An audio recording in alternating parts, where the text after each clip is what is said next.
supposed to be healthy, and I used to do it all, but I've since quit, and I honestly think I've gotten a lot healthier. Like the very first thing, I no longer drink ice water. And now I know a lot of you love your super cold, freezing ice water, but I encourage you to just try room temperature or even warm water for like 2 or 3 days. Now I know a lot of you are like, oh my gosh, you can never do that, especially in the summer months, but just humor me, see if you notice a difference, because I did this about 2 or 3 years ago, and instantly overnight, my digestion improved. Now I do so many other things for digestion, but back then I really didn't do any of it, and this one simple change really helped. Speaking of water, I no longer drink an insane amount of water. And yes, hydration is important, but I feel like so many of us, including myself, took it too far, where we will just chug water nonstop, we'll force it, we will fill this up many times a day. And the thing is, we're flushing out too many minerals and electrolytes. If your pee is clear, that's not good. The next thing I completely quit is just supplement overload. I used to take so many things. And don't get me wrong, like I think supplements are great. I think everyone should be taking some form of daily vitamin and mineral. Magnesium is really important. Vitamin D is a big one. I think you should actually just be getting your vitamin D from the sun. And then depending on your situation or any ailments you might have, there can be supplements that can be very helpful. So that's where Ritual comes in. I absolutely love and trust this brand. Everything is third-party tested, very traceable. If you go to their website, they don't have a million things for you to buy. They keep it to like their core things that are wonderful. Their vitamins I've recommended, their symbiotic, their probiotic is so good. This time I actually want to recommend their stress relief. Everyone pretty much knows that stress is bad, but I don't think people realize how bad stress is and how negatively it affects our bodies, how it contributes to symptoms, and it actually prevents us from healing and getting better and feeling better. So this is an all-in-one stress support supplement. It works instantly and then over an extended 8-hour time span as well. So you just take one of these in the morning. It's a very minimal ingredient supplement. It has ashwagandha, L-theanine, and saffron. And those work together to support your cortisol levels so that they don't spike, which is like a big thing for women, especially women going into perimenopause and menopause. And so it just helps us have a better mood throughout the day while also reducing the stress. This is one of those supplements that when you take it, you can actually tell a difference. A lot of supplements I feel like I'm taking and I'm like, I don't know, is it actually doing anything? I just feel more calm and relaxed when I take this, not drowsy or anything weird like that. But again, because of that BioSeries technology, which is basically just the supplement releases slowly over an 8-hour time span, you do want to take this in the morning so that it does help with your cortisol levels. But I will have them linked down below. You can use code Whitney to get 25% off your first Ritual order. And you can also scan this QR code. I love the stress relief. I also love their symbiotic. That's usually what I recommend. And then they're also very well known for their multivitamin. All right, now before I tell you the next thing that I quit,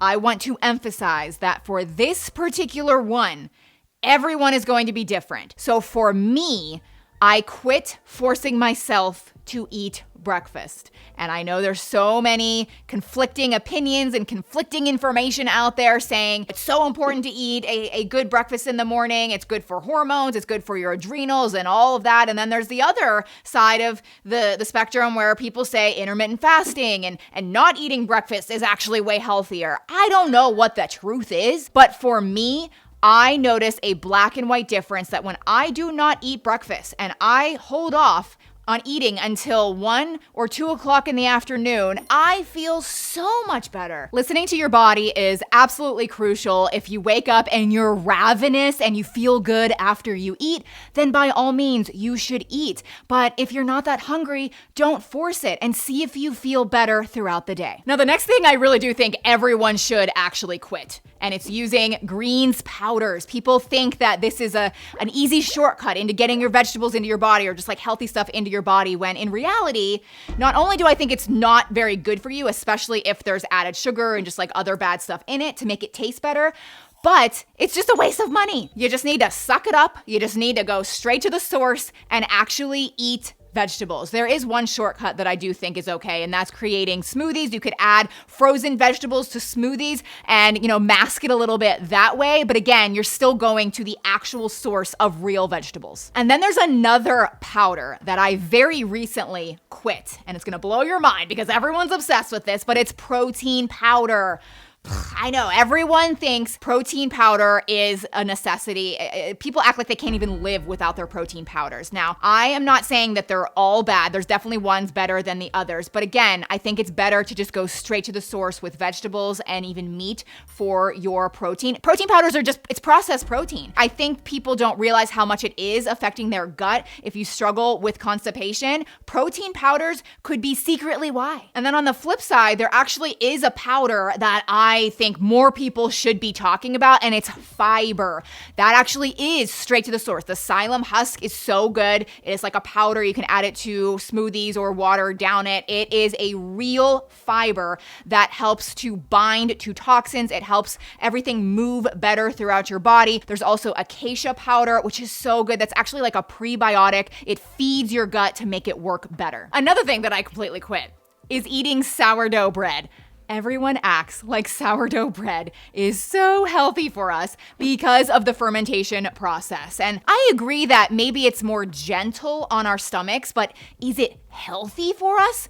No, because it's still being made with that all-purpose white flour that is heavily processed. All of the vitamins and nutrients and minerals is stripped from the wheat. It's dead. It's still a dead bread. And everyone's arguing with me right now because the fermentation is alive and the bread is alive. No, it's still being made with all-purpose white processed flour. If you want real bread, you could try milling your own It's a whole thing, I know. I do now mill my own flour and I make very nutritious, healthy bread that makes me feel amazing. Beyond that, if you do just want to buy something from the store, the second best thing that I've discovered that makes me feel really good is the Ezekiel bread. So it's actually the recipe, like literally from the Bible. You find it in the freezer section because there's no preservatives or additives and it will go bad pretty quickly. But if you want to try a bread and not have to make it yourself, try the Ezekiel bread. Okay, now this next one might come across as heartless, and I really don't want it to. This is really just me being honest, and I feel like maybe it could help others. But in the last year, I actually unfollowed influencers or I don't even know, people online that are going through a very difficult health journey, whether it be cancer or maybe some terrible autoimmune disease. I would get so invested in their life and it would affect me so much seeing the crazy symptoms that they were going through and what they would do or wouldn't do to treat the problem. And it stressed me out so much. It caused fear. It caused anxiety. I would think, is this gonna happen to me? Is this gonna happen to my kids? I am so much better just unfollowing. I can't see some of that stuff. I just can't. And the thing is, I am so interested in health. And so I still read up on a lot of health news and health remedies. And I think I'm still learning a lot of good things that I often share with you guys. But if you do find yourself feeling stressed or worrisome or fearful of other people's health situations, it might benefit you to just take a step back. And then the next healthy thing I quit forcing myself to do was go to bed early. I have been told for years that going to bed early is essential for sleep. Because yes, I agree with the point that sleep is very important. It's restorative, it's healing, we need good sleep. But there's also early birds and night owls. Everybody is different. We all function differently and better throughout different parts of the day. For me, I naturally fall asleep around 11 or 11:30. And then I wake up at the same time every day. I think that's what we should focus on more. We need to pay attention to when we naturally want to fall asleep and then try to wake up at the same time every day, even on the weekends. I'm honestly curious if there's any healthy habits that you guys have quit in the recent months or years, and maybe you're feeling better. Put them down in the comments. I truly want to hear from you. And then again, don't forget about Ritual. This is their stress relief. I will have them linked down below. You can use code Shea Whitney for 25% off your first Ritual order. If you're maybe new here, I would love for you to consider subscribing, but you should watch this video next where I share how you can look amazing in only 5 minutes. You don't need a lot of products. I go from frumpy to fabulous truly in only 5 minutes. I'll see you over there.